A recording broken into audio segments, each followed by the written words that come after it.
te souviens du Mont Blanc? J'ai pas la caisse de Kilian Jornet, ça c'est sûr. J'ai pas le ski de Jeremy Heights.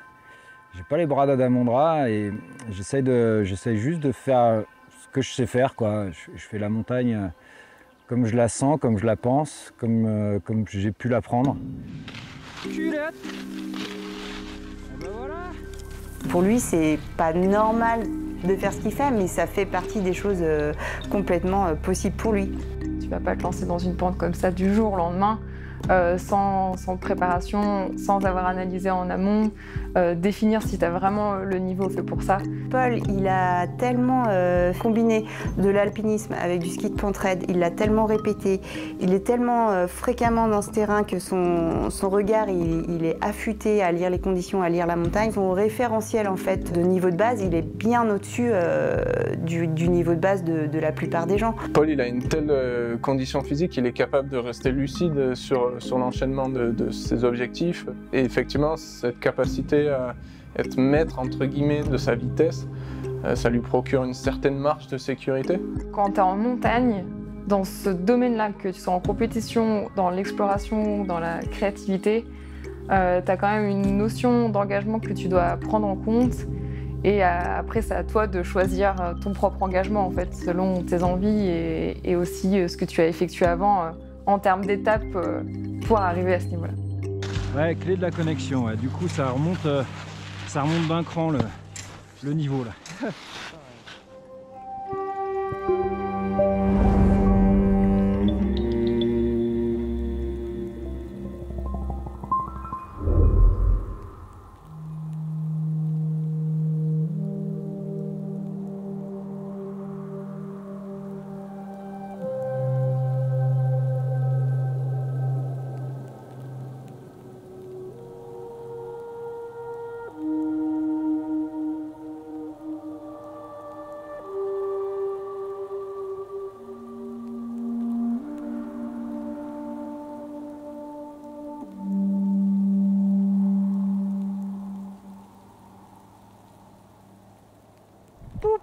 C'est beau.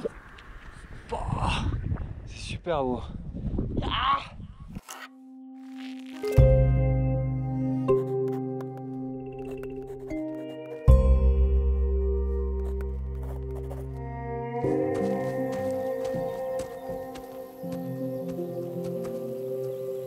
On ferme les yeux et puis on commence à s'imaginer ce qu'on va vivre. Et moi, j'ai eu un coup de foudre avec la montagne. Ma mère, elle m'a toujours raconté, moi je m'en souviens pas, mais ma mère me racontait que quand on arrivait en voiture dans les montagnes, moi j'étais le nez collé à la vitre, et puis je regardais comme ça, et je fais grosse montagne, waouh. Tu vois, c'était mes premiers mots, ça fait partie de mes premiers mots. Même si j'ai jamais imaginé en faire mon métier, ni ma vie, mais par contre, dans mon imaginaire, en permanence, elle était là en permanence. C'est un truc, pour moi, l'imagination et le rêve, c'est deux choses différentes. Le rêve, c'est utopique, c'est quelque chose d'inaccessible. C'est j'ai envie d'être un prince ou j'ai envie d'être une princesse. On part dans quelque chose qui est irréalisable. Alors que l'imagination, tu commences à créer. L'imagination, c'est le début de la création. Pour moi, l'imagination, c'est ça, c'est le peintre qui va penser à son tableau. Et là, il commence déjà à créer, parce qu'il est déjà en train de s'imaginer créer.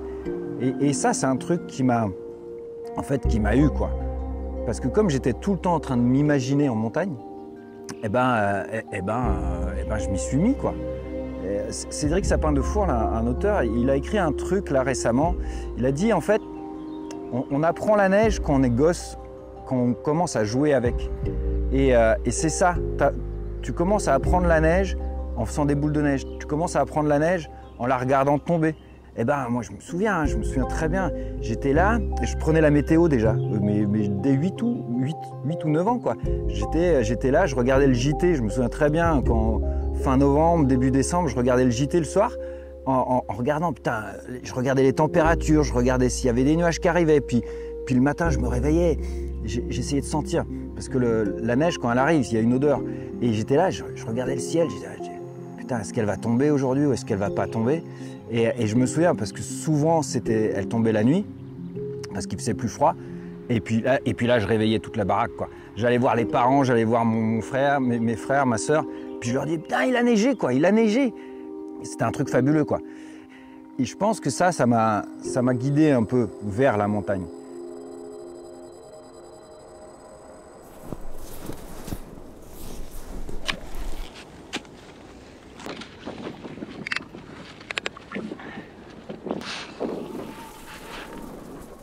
La montagne, c'est vraiment quelque chose qui s'apprend. C'est pas quelque chose qu'on peut consommer.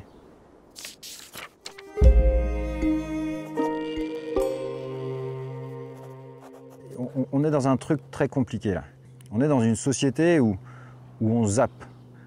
On zappe sur les activités, on prend pas le temps d'apprendre. On commence à apprendre un truc, on pense le maîtriser et puis on part sur autre chose. C'est bien de faire ça, moi j'ai fait ça beaucoup de fois. Mais à un moment donné, quand on sent que c'est ce qu'on aime faire, eh ben, faut s'engager dans l'apprentissage, quoi. Faut y aller.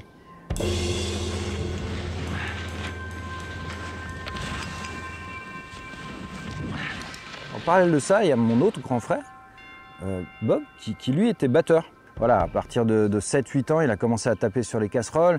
Et puis après, il tape encore là maintenant sur des batteries. Et lui était vraiment investi là-dedans. Dès 7-8 ans, il n'a jamais changé de cap. Il a toujours tapé. Et moi, je l'entendais parce que, bah voilà, on l'entend, un batteur dans une maison, ça s'entend, quoi. Puis il faisait ses gammes, tac, tac, tac, tac, tac, tac, tac, tac, tac, tac, tac, tac, pendant des heures et des heures. Et moi, je dis, mais putain, mais il est complètement barré, quoi, mon frère. Et il fait ça pendant des heures et des heures. Et puis petit à petit, il s'améliorait. Et puis, du coup, moi, je me suis dit, mais moi, j'aime l'escalade. Ok, je vois mon frère qui fait ça. Je commençais à regarder un peu ce que faisait Patrick Edlinger, comment il s'entraînait, ou François Legrand. Puis je me dis, ah ben moi, si j'ai envie d'être bon en escalade, ou si j'ai envie d'y aller, quoi, il faut que je commence à faire des gammes, quoi. Et là, je me suis construit moi-même un pan à mes 13-14 ans à la maison. Et puis j'ai commencé à faire des tours sur mon pan. Et c'était marrant parce que le pan était juste sous la chambre de mon frère. Donc il y avait mon frère qui tapait sur sa batterie, tac, tac, tac, tac, tac, tac, tac. Et puis moi, je grimpais sur mon pan. Et puis on faisait ça pendant des heures et des heures. Et quand lui, il descendait se boire un café, il me regardait faire. Il me dit, mais qu'est-ce que tu fais? Puis moi, je le regardais, attends, qu'est-ce que tu me casses les oreilles depuis des heures? Et c'est pour tout pareil. C'est pas que la montagne, c'est le danseur ou la danseuse. Au départ, ils apprennent à faire des petits mouvements.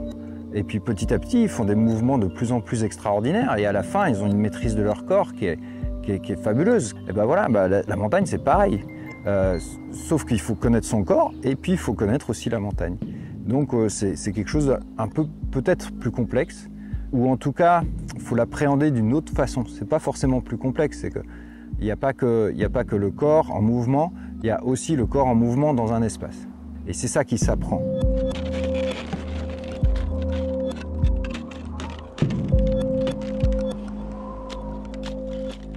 Il y a un truc important aussi, on parle de ça, moi je trouve qu'on n'y revient pas assez, mais le phénomène de résilience, quoi. Réussir à passer les épreuves, à passer les caps difficiles, à passer tout ça en allant dans le bon sens.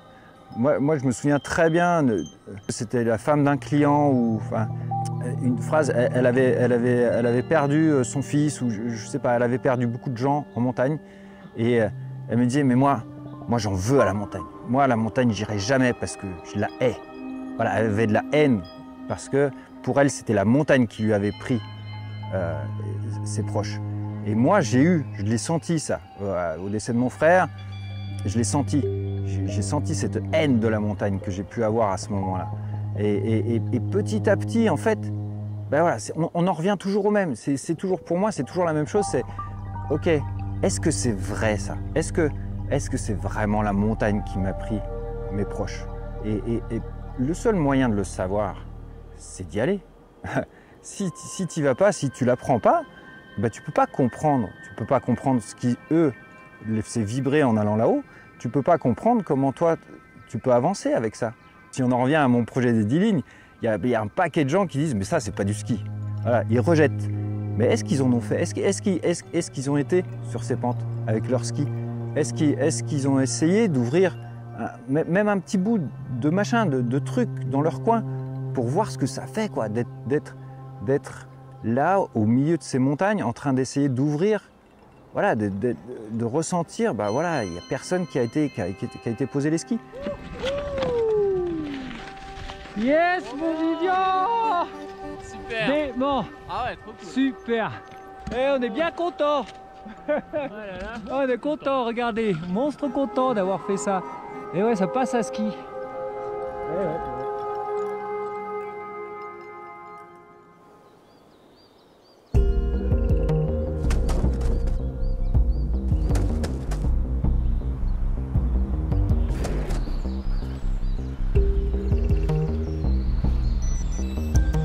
La montagne, c'est pas un stade d'athlétisme.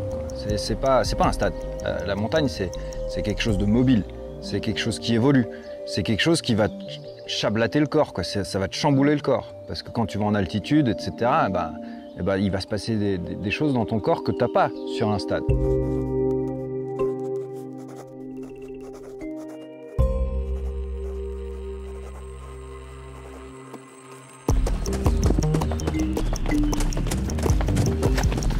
En 2021, je savais, j'ai construit un entraînement spécifique à ces 10 lignes. C'est, voilà, il faut que je cours parce que je sais que je vais avoir des accès, comme je ne veux pas prendre ni de remontée mécanique, ni d'hélico, ni de... Voilà, comme je vais y aller qu'à pied, je sais que je vais avoir des accès longs, que je vais avoir des grosses journées, des grosses bambées. Et que derrière les grosses bambées, il va falloir les descendre les lignes. Donc il va falloir garder les cuisses pour pouvoir descendre les lignes sans prendre de risques. Donc, hop, ok, j'entraîne mes jambes. Donc le seul truc, surtout quand on n'habite pas tout près des montagnes, c'est courir, quoi. Courir. Donc il faut borner. Donc voilà, j'ai commencé par faire des bornes.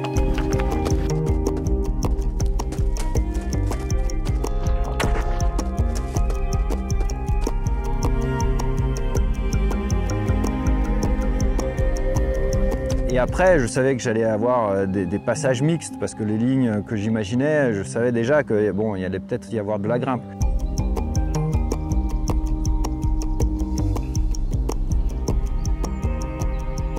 Donc là, il faut aussi s'entraîner au niveau des bras. Donc c'est faire des tractions, c'est reprendre les piolets. Voilà, j'ai construit un truc là dans l'arbre pour essayer de prendre en force aussi un peu au niveau du haut du corps. Et puis, pente raide.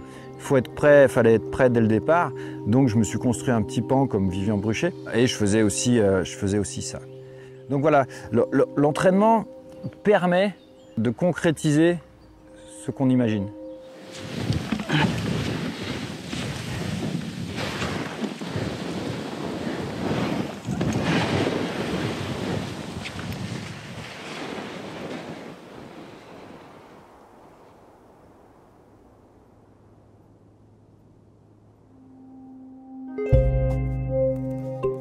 Préparation, c'est se préparer à rentrer dans un univers qu'on ne va pas maîtriser. Concrètement, pour rentrer dans le concret, typiquement sur la Rocca Bianca dans le Valmeira, comment je m'y suis pris, des semaines d'avant, je savais qu'il commençait à y avoir des avalanches un peu partout dans les Alpes, surtout les Alpes du Nord, moins sur les Alpes du Sud. Donc je vais regarder un peu les conditions, je regarde souvent, j'utilise Data Avalanche parce que là il y a pas mal d'avalanches répertoriées. Je regarde ça, ça me donne une confirmation qu'il y a pas mal d'activités avalancheuses dans les Alpes du Nord, on était fin janvier. Après, je regarde aussi les vents dominants. Les vents dominants, toute la saison, là c'était plutôt nord-ouest. Pourquoi je regarde les vents dominants? Pour voir où c'est dégarni ou où est-ce que la neige s'accumule. Je vais voir aussi les météos, donc là météo de Chiapera là. Et puis j'essaye d'avoir des infos sur cette zone parce que là ce qui m'intéresse c'est d'avoir une zone où il n'y a pas trop de situations avalancheuses, donc pas trop de neige, pas de couches fragiles qui fonctionnent, mais quand même suffisamment de neige pour skier ma ligne. Et là avec les vents dominants d'est, avec une sécheresse quand même pas mal dans le Piémont italien depuis le début de la saison, je me dis là il y a quelque chose à faire sur la Rocca Bianca là, en face est. Du coup face est, vent dominant nord-ouest, ça accumule de la neige à l'est. Pas de couche fragile, pourquoi? Parce qu'il n'y a pas de sous-couche, donc je vais certainement toucher les cailloux. Il s'avère que c'est vrai, que j'ai touché les cailloux. Et du coup, voilà, face est, là où il y a la meilleure des neiges.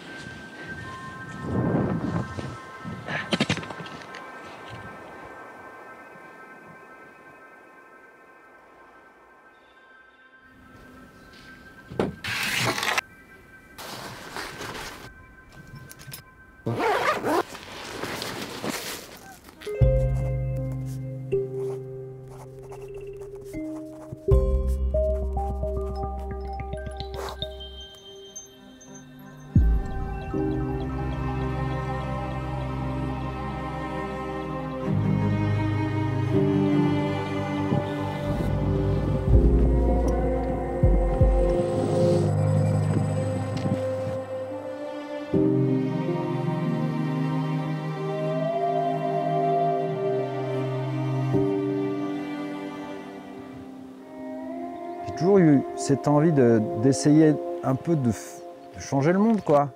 Je pense qu'on a tous cette envie. Quand on est gamin, on se dit, voilà, on a tous des projets, on a tous des rêves. Et puis voilà, parfois on en arrive à essayer d'ouvrir 10 nouvelles lignes de Pentraid dans les Alpes. et le truc avec ça, c'est après, qu'est-ce qu'on en fait, quoi? Est-ce qu'on le garde pour soi ou est-ce qu'on le partage? Et puis si on le partage, comment on le partage? Est-ce que c'est l'exploit qui compte? Est-ce que c'est d'ouvrir les 10 lignes qui compte? Ou est-ce que c'est l'histoire qu'on va vivre par ce projet qui compte? Et c'est ça qui, moi, m'intéresse. Et l'histoire, avec ces 10 lignes que je voulais raconter, c'est on peut encore imaginer plein de choses en montagne. On peut créer des choses pas loin, accessibles à notre niveau. Moi, c'est mon niveau, mais il y en a d'autres qui pourront imaginer autre chose à leur niveau. Ça se trouve, ça sera pas 10 nouvelles lignes, ça sera complètement autre chose, peut-être beaucoup moins dur techniquement, mais ça, on s'en fout en fait. Ce qui est important, c'est l'histoire qu'ils veulent raconter à travers la montagne et avec la montagne. Et ça, pour moi, c'est ce qu'il y a de plus puissant, quoi.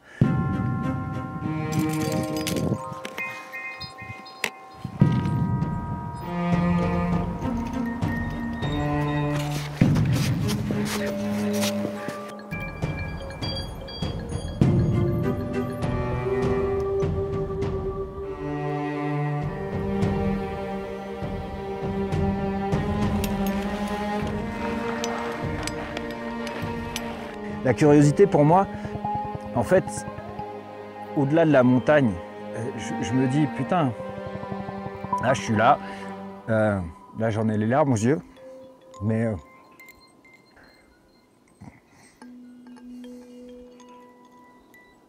si on prend la montagne comme quelqu'un d'autre,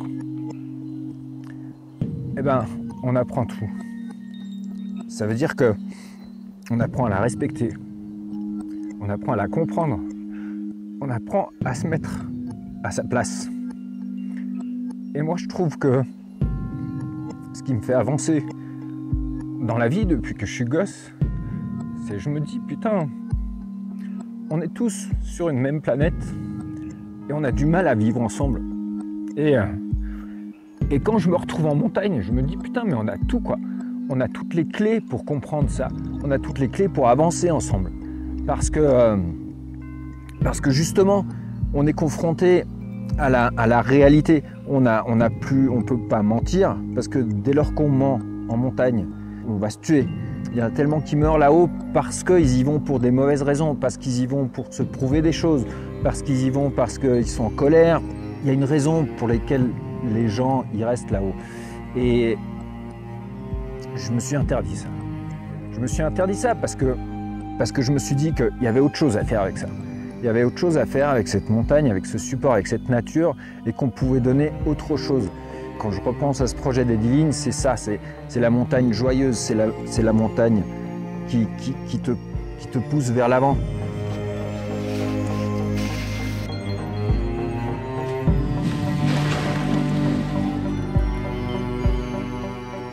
C'est marrant parce que ça peut paraître paradoxal. Tu vas en montagne là où il n'y a personne, tu vas faire des lignes là où il n'y a personne. Tout ça pour essayer de faire comprendre que putain, qu'est-ce que c'est important de vivre ensemble et de savoir vivre ensemble. Je pense qu'on en est arrivé à un stade où il n'y a que ça.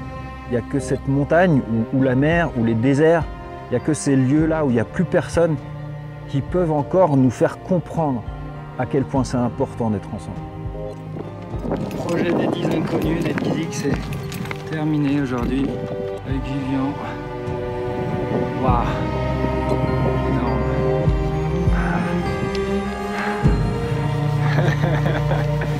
Ah, bien ému là. Ouais. Rendez-vous à une autre histoire.